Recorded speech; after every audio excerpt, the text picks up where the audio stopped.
Predstava Strašidla nje zašmejujce me nastala po knjižki Strašidla Bubuši Šarkanji, kotru napisala Daniela Tamaš, a režiraju Marina Todić.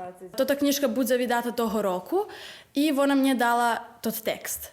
Я поробила драматизацію її книжки, і так ми оформили групу, щоб ми направили представу.